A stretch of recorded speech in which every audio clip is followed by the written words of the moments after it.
ప్రభువైన యేసుక్రీస్తు నామంలో దేవుని సన్నిధిలో ఉన్న మీకు అందరికీ నా యొక్క వందనాలు చెల్లిస్తున్నా.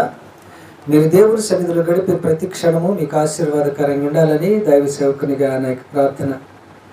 వాక్యంలోకి వెళ్ళక ముందుగా అంతా బాగున్నారా? బాగా వాక్యం విన్నారా? ముందుది చాలా సంతోషం. ఎవరైనా పాస్టర్ గారు వాక్యం చెప్పేటప్పుడు చదవటం వచ్చిన వాళ్ళు రాసుకోవాలి. ఓకే, అది చాలా మంచిది. ఈరోజు మరి రెండవ వాక్య భాగంలోనికి మనం వెళ్దాం.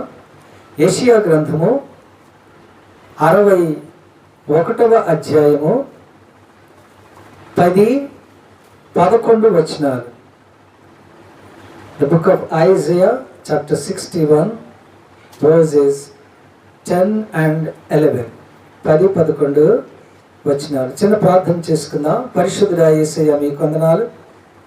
మీ వాక్యంలో అడుగు పెడుతున్నాం. మీ మాటలు మాకందరికి బోధించమని క్రీస్తు నామమున వేడుకొంచున్నాం తండ్రి, ఆమేన్. Okay, before I step into the word of God, let me introduce myself. This is Reverend Stevenson, pastor at Grace Baptist Church, Machilipatnam, India. Today also I am going to deliver the word of God in Telugu language, so kindly bear with me. ఈ రోజు మన యొక్క వాక్య భాగము యెషయా గ్రంథం 61వ అధ్యాయము 10-11 వచనాలు. 10వ వచనాన్ని ఒకసారి మళ్ళీ మనం జాగ్రత్తగా చదువుకుందాం. శృంగారమైన పాగా ధరించుకొనిన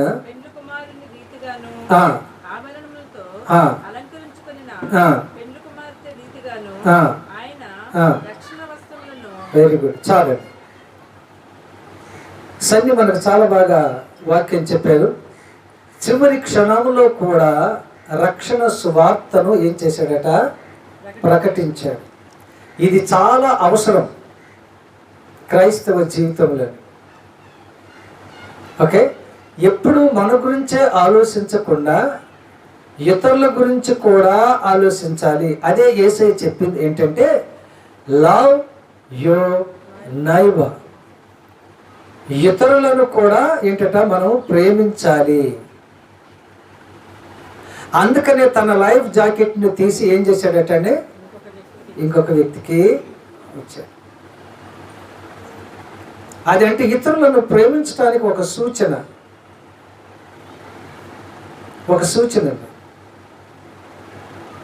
మన మాటలు మాత్రమే కాదు, క్రియలు కూడా లేదా పనులు కూడా చేసి ఇతరులకు చూపించటం. Jesus said and did. యేసయ్య చెప్పెను, చేసెను. మనం చెప్పేవాళ్ళమే కాదు, చేసేవారిగా కూడా ఉండాలి. అది దేవుని కోరిక. ఆ సమయంలో, ఏ సమయంలో? నా ప్రాణము పోయే సమయంలో ఇతరులకి సహాయం చేయాలనే ఆలోచన నాకు రాదు. కానీ తెచ్చుకొని చేసిన వాడే ధన్యుడు, గొప్పోడు. ఈరోజు ఉదయకాల సమయంలో దేవుడు ప్రతి మానవుని దగ్గర నుంచి కూడా అడుగుతున్న 3 రకాల వస్త్రాల గురించి మనం 10వ వచనంలో చదువుకున్నాం. 3 రకాల వస్త్రాలు. ఎలాంటి అందము అని ఉందట 10వ వచనంలో? అది అలంకరింపబడిన అందము. అంటే మనిషి కోరుకుంటున్న అందము వేరు, దేవుడు కోరుకుంటున్న అందము అవేరు. మనము అందంగా ఉండటానికి ఏ పార్లర్లు? బ్యూటీ పార్లర్లు కదండి. అది దేవుడు కూడా మనల్ని అందంగా ఉంచడానికి ఆయన కూడా ఒక పార్లర్ ఉందట. అవే ఈరోజు మనం నేర్చుకుంటున్నాం. మన అందాలు శాశ్వతము కాదు, కానీ దేవుడు మనకి ఇస్తున్న ఆ పార్లర్, ఆ అందము ఏంటంటే అది శాశ్వతమైనది. అది చాలా ప్రతి మానవునికి కావలసింది అది. Okay, the very first thing, మొట్టమొదటి వస్త్రం ఏంటయ్యా అంటే రక్షణ వస్త్రము. అక్కడ ఉంది. అక్కడ ఏ వస్త్రం అంటే? రక్షణ వస్త్రము అని.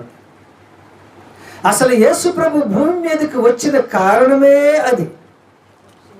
మన శరీరము అందంగా ఉండడానికి చేయటానికి కాదు.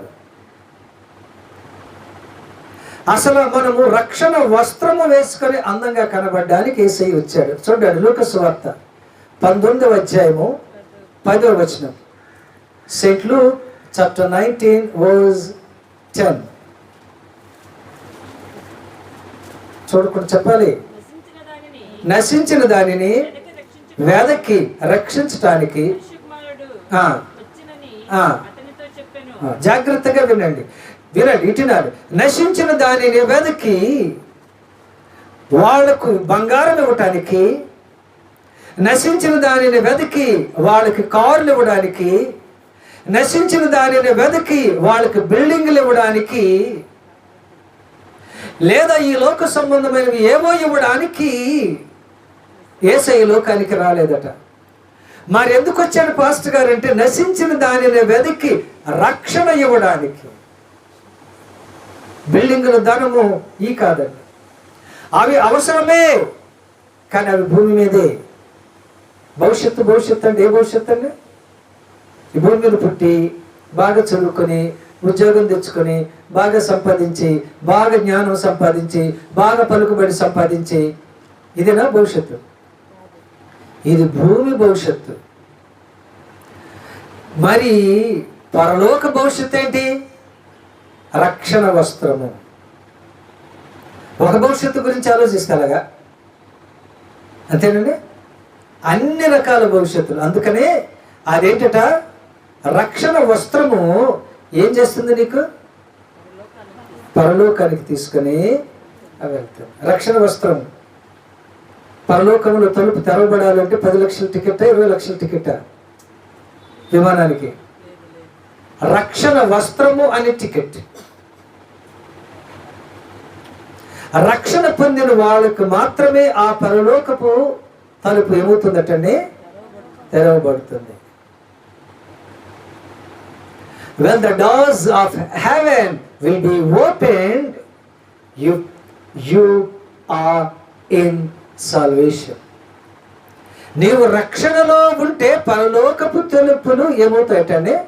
తెరవబడతాయి. నేను వస్తున్నాను తెరువు అని చెప్పవలసిన అవసరం లేదు. ఎందుకని? ఆల్రెడీ నువ్వు రక్షణలోనే అవునా. నేను పదే మీకు చెబుతున్నది కూడా అదే. రక్షణలో లేని వాడికి భయము ఎప్పుడు యేసు ప్రభు లోకానికి వస్తాడని. రక్షణలో ఉన్న వానికి భయము లేదు, ఎందుకంటే ఎప్పుడొచ్చినా నేను పరలోకం వెళ్తానని. మళ్ళీ చెబుతున్నా, చదవని వాడికి భయము పరీక్షలు ఎప్పుడు వస్తున్నాయని. చదివిన వానికి భయము లేదు పరీక్షలు ఎప్పుడు వచ్చినా గానని.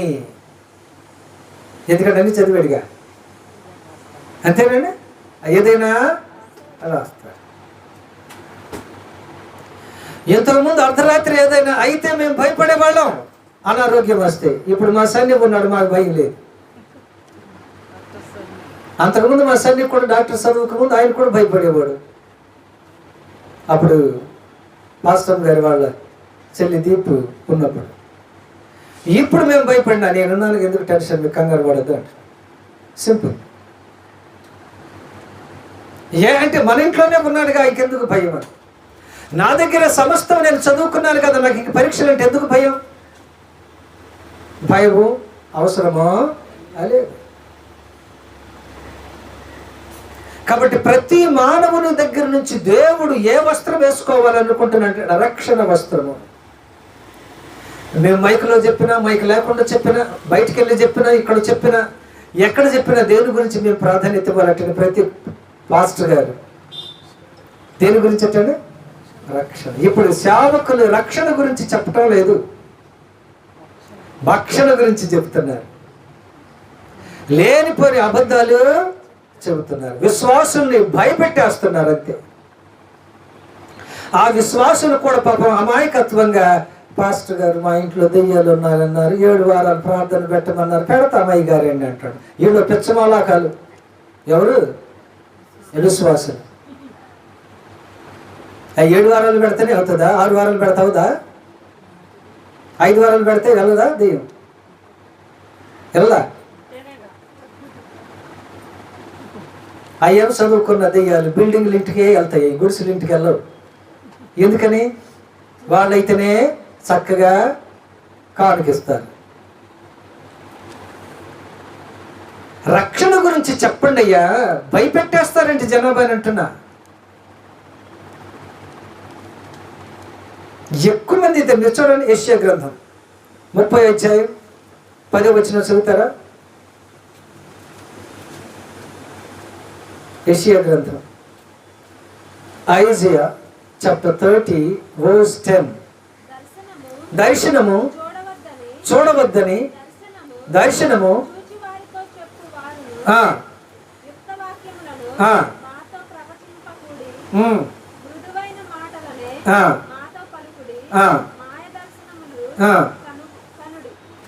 ఏ దర్శనాలు అట్టండి ఇప్పుడు వస్తున్నాయి?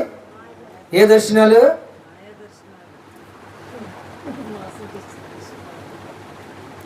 ఎక్కువ మందికి వచ్చే దర్శనాలు ఏంటట? మాయా దర్శనాలు. 3 వారాల నుంచి ఆమె అన్నం తింటాం లేదు, మంచం మీద పడిపోయింది పాప నీరసంగా. ఆ పాస్టర్ గారు గృహ దర్శనానికి వచ్చారు, ఆమె గురించి ప్రార్థన చేయడానికి వచ్చారు. అయ్యా 3 వారాల నుంచి అన్నం తింటాం లేదు, నాకు ఈ వ్యాధి తగ్గటం. అమ్మ నీ ఉపవాసం ఉండి ప్రార్థన చేయి. ఆమె చచ్చిపోయింది. ఏముండి ప్రార్థన చేయి? ఆమె అప్పటికే ఏం లేదటండి, అప్పటికే ఏం లేదు ఆమెకి 3 వారాల నుంచి. మళ్ళీ నువ్వు ఏం సలహా ఇస్తున్నావు? నువ్వు అసలు బుద్ధున్న పాస్టర్ గారివేనా? నీకు బుద్ధి ఉందా నీకు అసలు?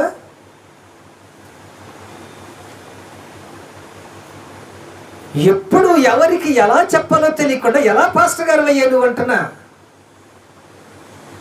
పాస్టర్ గారు ఉపవాసం ఉండి ప్రార్థన చేయమన్నారండి, అప్పటికే 3 వారాలు అయ్యిందా, 4వ వారం ఉన్నానండి, 5వ వారం లేనండి అండి. లేవు, నిజం వెళ్ళిపోయింది, ఆమె చచ్చిపోయింది. ఈ విశ్వాసులు కూడా అమాయకత్వంతో మా అయ్యగారు ఏం చెబితే అదే. ఇన్ని సంవత్సరాల నుండి చర్చికి వెళ్తారు, మీరు బైబిల్ చదవటం లేదా? మీకు అర్థం కావటం లేదా? దేని గురించి చెప్తున్నాడు ఆయన? 10 సంవత్సరాల నుండి 20 సంవత్సరాల నుండి చర్చికి వెళ్తే మీరు బైబిల్ వాక్యం మీకు తెలీదా? అయ్యో ఎందుకు వెళ్తున్నారు మీరు అంటున్నా? మా అబ్బాయి 15 సంవత్సరాల నుండి స్కూల్కి వెళ్తున్నాడండి, అసలు ఏం చదవలేడండి, రాయలేడండి, సిగ్గు లేకపోతే సరే. ఎన్ని సంవత్సరాల నుండి వెళ్తున్నాడు స్కూల్కి? చదవలేడట, రాయలేడట. మరి ఈ సంవత్సరాలు ఏం చేశాడు అంటున్నా? ఏదో ఒకటి రాయాలి కదా. లెక్కల్లో నాకు వచ్చినట్టు 36 రావాలి కదా అంటే అవి కూడా రాకపోతే ఎలా? లెక్కలు రావంటే ఒకటి కలిపితే 2 అని కూడా రాకపోతే ఈ 10వ తరగతి చదివాడు. ఈ ఆల్జీబ్రా ఏయో ఉంటాయి అనుకోండి, అవి రావనుకోండి, అవి కష్టం. అవి ఎవరికైనా కష్టం. 1 ప్లస్ అంటే కూడా తెలియకపోతే 15 సంవత్సరాల శక్తి, ధనం, తల్లిదండ్రులు ఖర్చు పెట్టుంటారు కదా, ధనం అంతేనా, సమయం వృధా కదా. దేని గురించి మీరు బోధిస్తున్నారు? What are you preaching about? దేని గురించి మీరు బోధిస్తున్నారు? Why your church members are not able to understand what you are preaching about? నీవు దేని గురించి బోధిస్తున్నావో అది ఎందుకు మీ విశ్వాసులకు అర్థం అవటం లేదంటే నువ్వు తప్పుడు బోధ చేస్తున్నావు.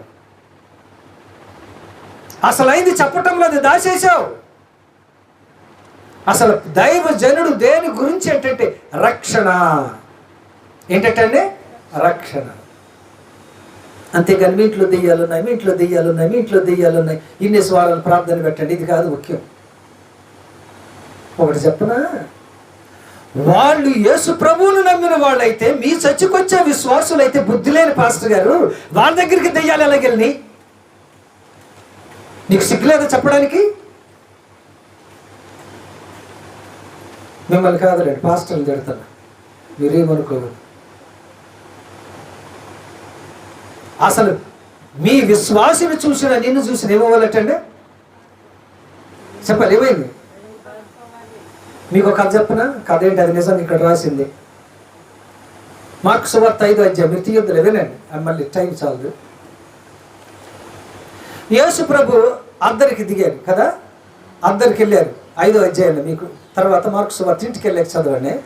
యేసయ్య పడవలో శిష్యులతో కలిసి అవతలికి వెళ్ళారా? వెళ్ళిన వెంటనే ఒక వ్యక్తి, ఎవరు చెప్పండి, టీచర్ గారు చూసి చదువుతారా? చదివితే అర్థమవుతుంది బాగా. కాదండి, 5వ అధ్యాయం. అవతలికి వెళ్ళాక వచ్చింది. ఆయన దిగ్గానే ఒకడు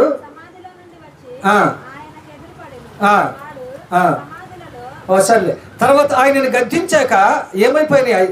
ఆయనలో ఉన్న దెయ్యాలని ఎక్కడికి వెళ్ళిపోయినాయి? చదవండి వచ్చిన.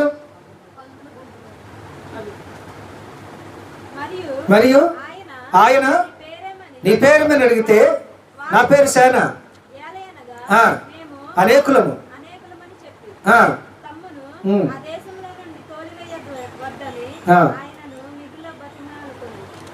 గద్దించక ఎక్కడికి వెళ్ళి చదవండి. అక్కడ పందుల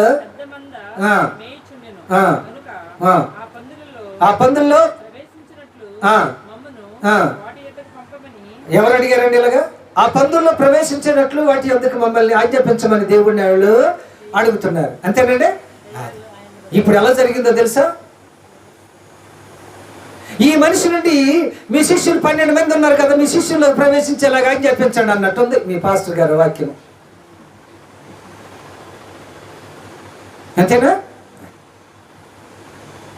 ఇప్పుడు ఆ శానా దయ్యం పట్టినోడు కూడా ప్రతి ఆదివారం చర్చికి వెళ్ళినోడే. అంతేనండి? ప్రతి ఆదివారం చర్చికి వెళ్ళినోడేనాయన? చెప్పండి, ఎస్ ఆర్ నో?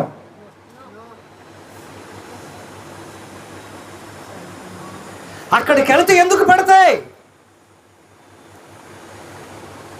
స్కూల్కి వెళ్తే చదువు పడుతుంది అదండి, బీరు షాప్కి వెళ్తే మందు పడుతుంది, దొంగతో కలిస్తే దొంగతనం పడుతుంది, చర్చికి వెళ్తే దేవుడు పట్టుకొని దెయ్యం పడుతుందా?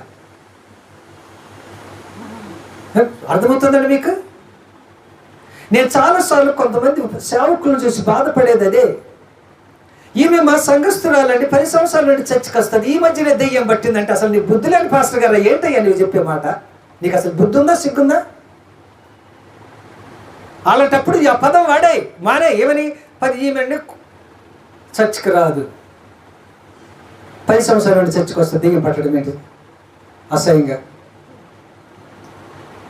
గొప్పగా చెప్పుకుంటున్నావా లేకపోతే నీకు తెలియక చెప్తున్నావా?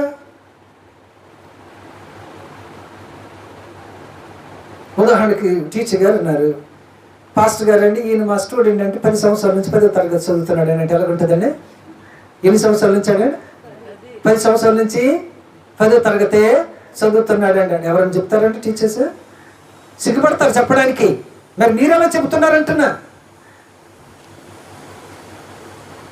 అంటే వాడికి రక్షణ లేదు, ఆయన సరైన విశ్వాసములు ఎదగలేదు, వాడికి రక్షణ గురించి మీరు బోధించలేదు, కానీ పరుగులు తీస్తున్నారు. ఏం చెప్పారు పాస్టర్ గారు? ఏం చెప్పారు కానీ మొత్తానికి చెప్పారండి, మొత్తానికి చెప్పాడు. అదే ఏం చెప్పారంటే ఏం చెప్పారు కానీ మొత్తానికి చెప్పారు. ఆ మీటింగ్కి ఎందుకు వెళ్ళేవేమంటే, అబ్బా మీటింగ్ గురించి బాగానేండి అయ్యి గారు, అసలు ఏం సూప్ లైట్లు అంటుంది. ఏం లైట్లు అంటండి? సూప్ లైట్లు. ఏం చూడడానికి వెళ్ళావు? ఆ సూప్ లైట్లు. ఏం చెప్పారు అక్కడ? అబ్బాయి అయ్యి ఏమో నాకు తెలియదు కానీ ఏం సూప్ లైట్లు, ఎక్కడ పడితే అక్కడే సూప్ లైట్లు అంటే. దేవుడు మన దగ్గర నుంచి కోరుకునేది ఏంటట?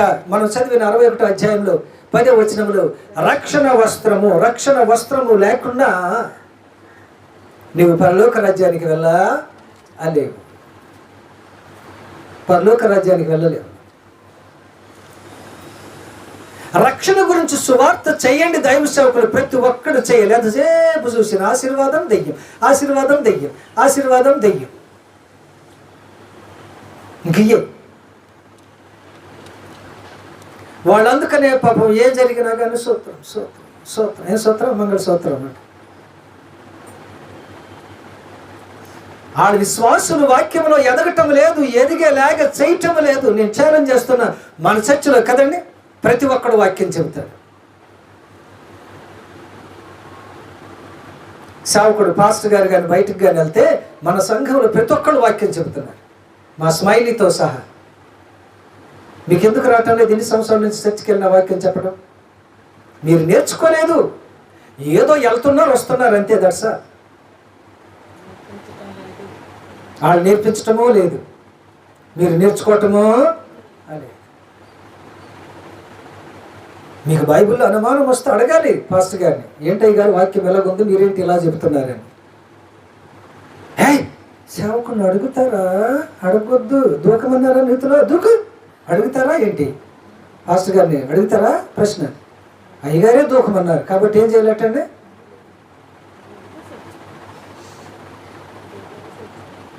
మన వాక్యం నేర్చుకోవటానికండి చదవాలి, అడగాలి. మనకు డౌట్ వచ్చినప్పుడు ఏం చేయాలటండి? అడగాలి. చాలామంది నన్ను అడుగుతున్నారు యూట్యూబ్లో, నేను చెప్పటం లేదా వాళ్ళ ప్రశ్నలకి జవాబు. ఈరోజు నాకు ఖాళీ లేదు కానీ చెప్పలేదు. ఆదాం గురించి అడిగారు పాస్టర్, ఆదాం గురించి చెబుదాం అనుకున్నా. ఆదాము పుట్టినప్పుడు చిన్నపిల్లడిగా పుట్టాడా, పెద్దవాళ్ళగా పుట్టాడా?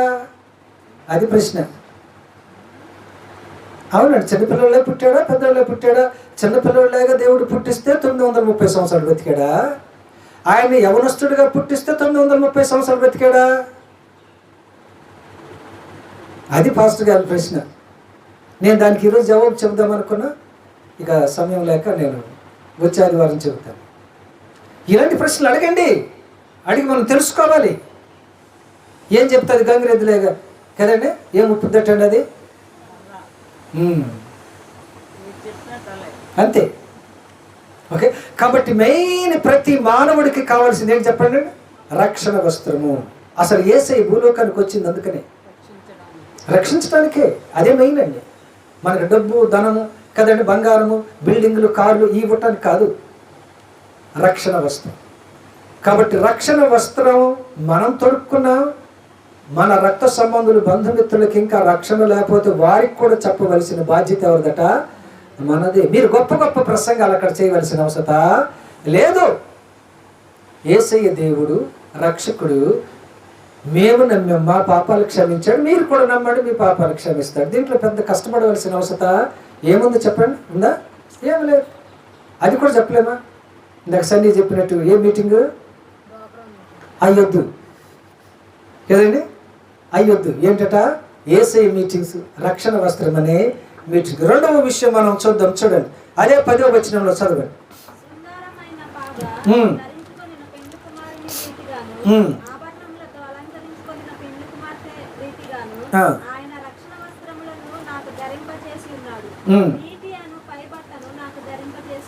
రెండవ వస్త్రం ఏంటంటే నీతి వస్త్రము. ప్రతి మానవునికి కూడా ఏంటంటే నీతి వస్త్రము చాలా ప్రాముఖ్యం. ధనం పోయింది అనుకోండి, కొద్దిగా పోయింది. ఆరోగ్యం పోయింది అనుకోండి, ఇంకొద్దిగా ఎక్కువ పోయింది. అసలు నీతి పోయింది అనుకోండి, అన్ని పోయినట్టే. మీరు విన్నారా ఈ మాటలని పెద్దలు చెప్పేది? ఆయనని నిప్పండి నీతిగా బ్రతుకుతాడంటారు. ఉన్న కొద్దిగలోనే ఏంటంటే నీతిగా నిజాయితీగా బ్రతుకుతాడు. క్రైస్తవుడు ఎలా బ్రతకాలంటాడు? అందరిని మోసం చేస్తూ కదండి, మోసం చేస్తూ ఏదట బాల కింద చేతులు పెడుతూ. విశ్వాసులు కూడా ఆదివారం ఏమో చక్కగా ఉండి సోమవారం నుంచి శనివారం దాకేమో వాళ్ళ ఇష్టానుసారంగా బ్రతకటము. అది నీతి బ్రతుక? మన ముందు నమస్కారం పెడతారు కానీ పక్కకెళ్ళి ఈడు బ్రతుకుతున్నాడు, డాష్ బ్రతుకుతుంది అంటారు. అది మంచి విధానము కాదు. అలాగే మనం బ్రతుకుతే దేవుని నామానికి ఏంటంటే అవమానం. ఒకవేళ మనము నీతిగా బ్రతకకపోతే వాక్యం చెప్పింది ఏంటంటే తెలుసా? మిమ్ములని బట్టియే కదా చెప్పండి, అన్ని జనుల మధ్యన నా నామానికి ఆ వచనం మీరు పట్టుకోవాలి, అవమానము జరుగుతుంది. యేసు ప్రభు నమ్ముకున్నారా? మంచిది. కానీ దానికి తగ్గట్టుగా నీతి నిజాయితీగా. నీతి నిజాయితీ అంటే ఏంటి? ఎందుకు పిలిచాడండి దేవుడు మనల్ని? నీతిమంతులుగా ఉండటానికి. చూడండి, తెస్సలోనికి రాసిన మొదటి పత్రిక 4వ అధ్యాయం 7వ వచనం. The first epistle of St. Paul to Thessalonians chapter 4 verse 7. పరిశుద్ధులగుటకి దేవుడు మనల్ని పిలిచను గాని పిలవలేదు. అంటే నీతిగా ఉండాలి, పరిశుద్ధంగా ఉండాలి, అందుకే దేవుడు మనల్ని పిలిచాడు. ఏ వస్త్రం లేదట మనకి, అన్ని వస్త్రాలు ఉన్నాయి, ఏ వస్త్రం లేదు మనకి, నీతి వస్త్రమా లేదు. పాపం పరలోకం వెళ్దామని 50 రకాల డిజైన్ల వస్త్రాలు వేసుకొని నేను వెళ్ళేసరికి ఆ తలుపేమో తెరవబడటం లేదు. ఏమయ్యా స్టీవెన్ ఇటు వచ్చావంటే 50 రకాల డిజైన్లు షర్ట్లు, ప్యాంట్లు, షూట్లు వేసుకొని వచ్చాను. ఏసయ్యా తలుపు తెరువు అంటే అంత బాగానే ఉంది, కానీ నీతి వస్త్రం ఏది, పరిశుద్ధ వస్త్రం ఏది అన్నాడు ఆయన. అది ఇప్పుడు ఎంతసేపు నేను మా టైలర్కి ఆజ్ఞ ఇచ్చానంటే క్షణంలో కుట్టేస్తాడు అండి. ఒక్క టైలర్ ఉన్నాడు, నీతి వస్త్రం ఇచ్చే టైలర్. ఆ టైలరే మన ప్రభువైన యేసుక్రీస్తు. నేను మాత్రమే ఈ సృష్టికి నీతి వస్త్రాన్ని ఇచ్చే టైలర్ని. ఏ టైలర్ కూడా ఈ వస్త్రాన్ని కొట్టలేడు. నిజమే, మీరు వేసుకునే బట్టలు భూమి మీద ఉన్న టైలర్స్, నేనిచ్చే నీతి వస్త్రము ఆయన ఒక్కడే. ఆయనకి ఎవరు కూడా ఏం చేయలేటనే కొట్టలేరు. కొట్టడానికి అసలు ఆ క్లాత్ దొరకదు. అది నీతి వస్త్రం. మంచిది, అన్ని రకాల వస్త్రాలు మనకున్నాయి, కానీ అసలైన వస్త్రము ప్రభు మన దగ్గర నుంచి కోరుకునేది ఏంటంటే నీతి వస్త్రము. అది ఉందో లేదు భక్తుడైన పౌలు అంటున్నాడు, ఎగ్జామిన్ యువర్సెల్ఫ్. నిన్ను నీవే పరీక్ష చేసుకో. ఎవరో మనకు చెప్పవలసిన అవసరం లేదు. యేసయ్యా నేను నీతిగా ఉన్నానా, నాకున్న దాంట్లోనే నిజాయితీగా ఉన్నానా? నీతిగా ఉండాలంటే డబ్బు కావాలండి? అవసరం లేదు. నేనెవరిని మోసం చేయను, నేనెవరికి అన్యాయం చేయను, నేనెవరిని పొడవను, చంపను. నిజాయితీగా అవును అంటే అవును, కాదు అంటే కాదు. నిజాయితీ. దానికి ఎంత డబ్బు ఖర్చు పెట్టాలండి? ఏం చదువు చావాలి, ఏం చదువు కావాలి? అవసరంలే కదండి. ఈ లోకంలో మీరు చూడండి, ఎంతమంది నిజాయితీగా బ్రతికినారు. నిజంగా సన్ని ఆ టైటానిక్ గురించి చెప్తుంటే వాట్స్ హిస్ నేమ్ కదా, జాన్ హార్పర్. ఎంత నిజాయితీ అండి. మీరు సర్వలోకానికి వెళ్ళి సర్వ సృష్టికి సువార్తను ప్రకటించండి కదండి. ఆ వెరీ గుడ్ స్టేట్మెంట్. చక్కగా అన్నారట. చర్చ్ లోపల అయితే 100-200 మందికి, అక్కడ నేను 2000 మందికి సువార్త ప్రకటించే నిజం గొప్ప సాక్ష్యం, అద్భుతం. నిజమే. ఎంతమంది రక్షణ పొందేరు లేదు అన్నది తర్వాత, కానీ దేవుడు నాకు ఇచ్చిన ఆజ్ఞను నేను నీతిగా నిర్వర్తించాను, నిజాయితీగా నిర్వర్తించాను. అది గొప్ప సాక్ష్యం కదండి. సేవకులుగా దేవుడు మమ్మల్ని పిలిచింది ఎందుకంటే ఆయన రక్షణ వస్త్రం గురించి, ఆయన నీతి వస్త్రం గురించి ప్రకటించమన్నాడు. అది ప్రకటించుకున్న విశ్వాసులు మీ ప్రసంగాల ద్వారా భయపెట్టి దొంగ దర్శనాలు చెప్పి ఎందుకు వాళ్ళు భయపడతారు? ఉన్నది ఉన్నట్టుగా చెప్పండి. అమ్మ దేవుడు రాత్రి నాకు కనబడి మీ గురించి ఇలాంటి దర్శనం వచ్చింది. వాళ్ళకి రాలేదా? ఆ విశ్వాసులకు రాలేదా? మీకే వచ్చిందా? పాపం ఆ తెలివైన విశ్వాసి అలాగే అయ్యగారు మాకు కూడా వచ్చింది ఒక దర్శనం మీ గురించి అంటున్నారు. వాడు అయితే తర్వాత వస్తాను లేమంటూ నేను వెళ్ళిపోతున్నాడు. అదే సమస్య. వినేవాడు ఎర్రోడైతే ఇందిరాగాంధీ మమ్మల్ని అన్నారంటే ఇదే. విశ్వాసుల్ని మోసం చేయొద్దు, వాళ్ళని భయపెట్టద్దు, ఉన్నది ఉన్నట్టుగా చెప్పండి. భయపెట్టి ధనాన్ని సంపాదించొద్దు, అది పాపపు సొమ్ము. అర్థమవుతుంది? అది పాపపు సొమ్ము. అది మీకు మీ బిడ్డలకి శాపాన్ని తీసుకొస్తుంది. నేను చెప్తున్నా. లేనిపోయిన దొంగ దర్శనాలంతా చెప్పి విశ్వాసుల్ని భయపెట్టి వాళ్ళ దగ్గర ధనాన్ని లాక్కోండి. ఎంత దారుణమని చెప్పడానికి కూడా సిగ్గుపడుతున్నా నేను ఒక సేవకుడిని.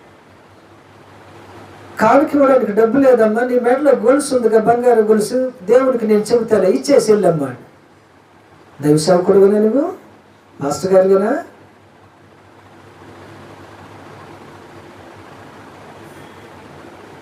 ఎక్కడ ఏది నీతి? బయట లేదు, లోపల లేదు. అంటే అర్థం ఏంటంటే దేవుడు నమ్మనోళ్ళ దగ్గర లేదు, విశ్వాసం దగ్గర కనబడటం లేదు, చివరికి దైవ సేవకుల దగ్గర కూడా కనబడటం లేదు. వాళ్ళను భయపెట్టి నీవు సంపాదిస్తున్నావు. ఏ కోనేరు? స్వస్థత కోనేరు కదండి. ఎంతమంది ఆ కోనేరులో దిగి స్వస్థత పొందారు? ఎంతమంది పొందారు? పొందినా కానీ బందర్లో హాస్పిటల్స్ ఉన్నాయా లేవా? ఏ రుమాలు? జేబు రుమాలు. స్వస్థత చేసే జేబు రుమాలు కదండి. ఆ జేబు రుమాలు ఏం తెస్తుంది? 20 రూపాయలు. 20 రూపాయలు ఇచ్చిన దాన్ని తీసుకొని వచ్చాను. మీకు ఎవరైనా కావాలంటే ఇది రండి, ఇలాగంటాను. మీరు దెబ్బకి స్వస్థత రాకపోతే నన్ను అడిగాను. 2 లారీల నిండా జేబు రుమాలు అయిపోయినాయి. 2 లారీల నిండా జేబు రుమాలు కొనుక్కున్నారండి బందరు. ఇంకా హాస్పిటల్స్ పెరుగుతున్నాయి బందరులో. ఏమైనాయి మరి? ఏది నీతి? నీవే నీతి తప్పావు. నీకు నీతి గురించే మాట్లాడే అధికారం నీకు లేదు. దైవ సేవకుడు నీతిగా ఉండటం ముందు నేర్చుకో, నిజాయితీగా ఉండటమో నేర్చుకో కదండి. విషం తాగాను, బతికాను, గిల్లేని ఆడు చచ్చిపోయాడు. ఆ వినేవాళ్ళు వెర్రి వెంగలప్పలు. ఈయన చెబుతున్నది అబద్ధమని నీకు తెలియటం లేదా? నీ చెబుతున్నది మోసమని నీకు తెలియటం లేదా? ఎక్కడ నువ్వు నేర్చుకుంటున్నావు వాక్యం? ఇంకా చిన్నప్పటి నుంచి విషయం తాగాను, ఆడు గిల్లేని ఆడు చచ్చిపోయాడు. అది నమ్మేవా నువ్వు?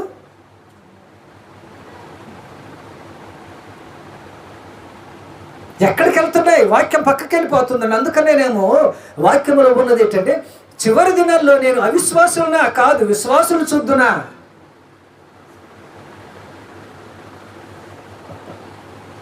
జూన్ నెలలో 10వ తరగతిలో 100 మంది జాయిన్ అయ్యారు కదండి. మార్చి నెలల్లో నేను 10వ తరగతి స్టూడెంట్స్ని చూద్దునా. 100 మంది ఉన్నారుగా, మరి స్టూడెంట్స్ని చూద్దామంటే మరి ఎక్కడికి వెళ్ళారు వీళ్ళు? నీతి నీతి నీతి ఇది ప్రతి విశ్వాసికి, ప్రతి క్రైస్తవునికి, ప్రతి దైవ సేవకునికి ఇది చాలా అవసరం. దాన్ని మీరు కలిగి ఉండకపోతే అది చెప్పే అధికారం మీకు లేదు. అసలు అలాంటి వాళ్ళు పిలిచే వాళ్ళకి బుద్ధి లేదు, మీటింగ్స్ పెట్టించేవాడికి. 3వది చూద్దాం మనం. చూడండి, 10వ వచనమే చదవండి. 3వది చాలండి. పాగా గౌరవానికి సూచన. అంతేనండి. రాజుగారు కిరీటం ఎక్కడ వేసుకుంటారు? ఆ కిరీటం పడిపోయింది అనుకోండి, గౌరవమా అగౌరవం అనే పదం ఉందండి. ఓకే, గౌరవమా అగౌరవమా? అంటే గౌరవం లేదు కిరీటం పడిపోతే. కొంతమంది అంటారు అసలు కిరీటం పడిపోతే నా తల తీసేసినట్టే అని. అంటే గౌరవము పోయింది. గౌరవం పోయినాడు బ్రతికిన ఒకటే, బ్రతకకపోయినా ఒకటి. క్రైస్తవునికి 3వ వస్త్రం ఏంటంటే గౌరవం అనే వస్త్రం. నిన్ను గౌరవించటం లేదు అంటే చాలా బాధాకరం, చాలా బాధాకరం. అర్థమవుతుందా? క్రైస్తవ జీవితంలో, విశ్వాస జీవితంలో, సేవ జీవితంలో గౌరవంగా బ్రతకటము నేర్చుకోవాలి. కొంతమంది మనుషులు మనల్ని అర్థం చేసుకోలేరు, అది వేరే విషయం. కానీ దేవుడు నిన్ను గౌరవించలేగా నీ బ్రతుకు ఉండాలి. కష్టం వచ్చింది, విడిచిపెట్టేసావా గౌరవాన్ని? నష్టం వచ్చింది, అనారోగ్యం వచ్చింది, గౌరవాన్ని విడిచిపెడతావా? Look at the life of Job. He lost his property. తన ఆస్తిని పోగొట్టుకున్నాడు, తన కుమారులు పోగొట్టుకున్నాడు, బిడ్డలు పోగొట్టుకున్నాడు, తన ఆరోగ్యాన్ని పోగొట్టుకున్నాడు, భార్య ఎదురు తిరిగింది. కానీ యోబు గ్రంథం 1వ అధ్యాయం చివరి వచనంలో ఉన్న మాట ఏమిటంటే, యోబు వీటన్నిటి విషయములు ఏ విషయంలోనూ పాపము చేయలేదు. గౌరవాన్ని నిలబెట్టుకున్నాడు, నీతిని నిలబెట్టుకున్నాడు, రక్షణ నిలబెట్టుకున్నాడు. మనం నిలబెట్టుకోలేమా? ఇతరులు మోసం చేసి బ్రతికాడా యోబు? దేవుడు సాక్ష్యం ఇస్తున్నాడు. ఎవరితోనండి? సాతానుకు చెప్తున్నాడు, you Satan, look at my servant job, he is perfect in everything, he is a righteous person. ఆయన నీతిమంతుడు. ఎక్కడికి వెళ్తున్నాయి మన ప్రార్థనా జీవితాలు? మన విశ్వాస జీవితాలు ఎటు వెళ్తున్నాయి కదండి? పాస్టర్గా నువ్వే విశ్వాసులను భయపెడుతుంటే, నువ్వే విశ్వాసుల్ని మోసం చేస్తుంటే, ఇంక వేరే వాళ్ళ సంగతి ఏంటి చెప్పండి? సామెత ఏంటి? మళ్ళీ మనమే చెప్తాం, కంచే. మరి నువ్వే యువర్ కంచె, నువ్వే కంచెవి, నువ్వే సేరు వేస్తున్నావు. ఎందుకంటే పాస్టర్ గారు చెప్పారని భయపడి పాపం ఆ విశ్వాసులు అమాయకంగా చేసేస్తాం. టీచర్ గారిని కూడా భయపడడానికి గుంటూరు నుంచి పాస్టర్ గారు వచ్చారు. టీచర్ గారు గట్టోళ్ళు కాబట్టి తోక ముడిసి పారిపోయాడు ఆయన. లేకపోతే టీచర్ గారు కుటుంబానికి కూడా వాళ్ళు వేసాను. అందరిలాగా లొంగే రకము కాదు, అలాగ ఉండాలండి. ఏది ఎక్కడ చెప్తుంది చెప్పు? బైబిల్లో ఎక్కడ చెప్తుంది చెప్పు వాక్యం? అది అలాగ ఉండకపోతే, అందుకని వాక్యంలో మత్తయి సువార్త 24 మీరు ఇంటికి వెళ్ళి చెప్పండి, అనేక మంది అబద్ధ పాస్టర్స్, అబద్ధ బోధకులు లెగిస్తారట. కొంతమంది కాదు, అనేక మంది అబద్ధ బోధకులు వస్తారు. వాళ్ళ పని ఏంటంటే వాక్యం చెప్పడం వాళ్ళకి రాక ఇలాంటి అబద్ధ బోధలు చెప్పుకుంటూ ఏం చేస్తారటండి వాళ్ళు? చెప్పండి, ఏం చేస్తారు? మోసం చేసుకుంటూ. మీరు విశ్వాసులైన మీరు అమాయకంగా ఉన్నారో వాళ్ళ వల్లలోనే పడ్డారు. జాగ్రత్త, ప్రతిదాన్ని జాగ్రత్తగా ఆచితూచి తెలుసుకో. నాకు ఒక పాస్టర్ గారు తెలుసు, ఆయన పేరు చెప్పను. ప్రతి బిల్డింగ్ ఉన్న ఇంటికి వెళ్ళటం, బందర్లోనే ఆయన చనిపోయారు. ప్రతి బిల్డింగ్ ఉన్న ఇంటికి వెళ్ళటం, 3 దయ్యాలు 7 వారాలు. ఆయనకి భలే వచ్చేసేది, టిక్ టిక్ అని భలే. ఎందుకంటే అది అలవాటు అయిపోయింది ఆయనకి కదండి. 3 దయ్యాలు 7 వారాలు, 3 దయ్యాలు 7 వారాలు. ఆ పక్కన గుడిసు ఉందనుకోండి, గుడిసు దగ్గరికి వెళ్ళదు ఆ దయ్యాలు 3. అవి చదువుకున్న దయ్యాలుగా. మళ్ళీ బిల్డింగ్ ఎక్కడ ఉంటుంది అక్కడికి భయపెట్టే గౌరవమైనది కాదు, తప్పది, పాపం అండి. తప్పు కూడా కాదు, అది మహాపాపం. బైబిల్లో ఏమి రాసిందో విశ్వాసకి అది చెప్పాలి, మాయ మాటలు కాదు. అక్కడ అందుకని యెషయా గ్రంథం 35:10 వచ్చినట్లే మాయ దర్శనాలు. ఏ దర్శనాలు అంటే? మాయ దర్శనాలు, మాయ మాటలు. అవి చెప్పేవాళ్ళు ఎక్కువయ్యారు, అవి కూడా వినే విశ్వాసులు ఎక్కువయ్యారు. ఎందుకంటే భక్తుడైన పౌలు అంటున్నాడు, చివరి దినాల్లో దురద చెవులు వచ్చును. ఏ చెవులు అంటే? దురద చెవులు వచ్చును. అసలు ఇప్పుడు కానీ పౌలు బ్రతుకుంటే ఏం రాసినట్టంటే, దురద కళ్ళు, దురద చెవులు, దురద శరీరము, ఇంకేటంటే దురద ముక్కు, దురద నోరు, అన్ని కలుపును. వాటికే ఎక్కువ విశ్వాసులు విలువిస్తున్నారు, వాక్యానికి కాదు.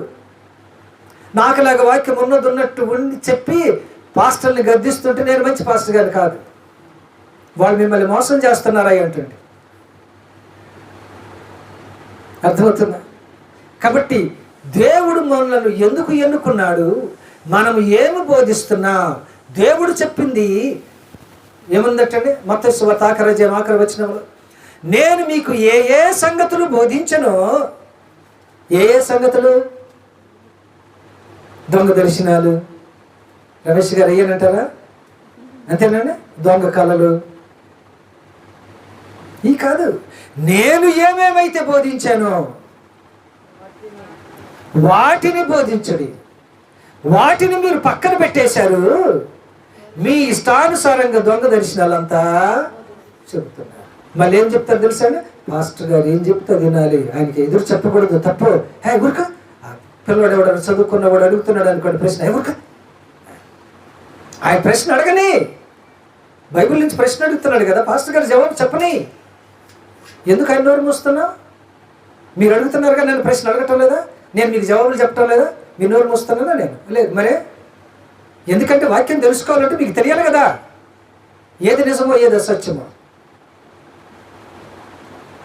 ఏ వస్త్రాలు కట్టండి? యేసుప్రభు ఈ లోకానికి వచ్చి నెంబర్ 1 రక్షణ వస్త్రము. Why did Jesus Christ come to this world? యేసయ్య ఈ లోకానికి ఎందుకు వచ్చాడంటే ప్రతి మానవుడు పరలోకం వెళ్ళాలి అని ఆయన ఉద్దేశం అయితే, ప్రతి మానవునికి ఏంటంటే రక్షణ వస్త్రం అవసరము, అది యేసయ్యే ఇస్తాడు. రెండవది నీతి వస్త్రము, అది ఏ టైలర్ కూడా ఇవ్వలేడు, అది కూడా ఎవరు ఇస్తారటండి? మూడవది ఆత్మ సంబంధమైన గౌరవ వస్త్రము. భూ సంబంధమైన ధనం వలన వస్తుంది గౌరవం కదండి, కదా? భూ సంబంధమైందండి, భూ సంబంధమైంది ధనం వల్ల గౌరవం వస్తుంది. పర సంబంధమైనది ధనం వలన రాదు. అది దేవుడు ఏమేమైతే మనకు చెప్పాడో వాటిని పాటిస్తేనే ఆ గౌరవము.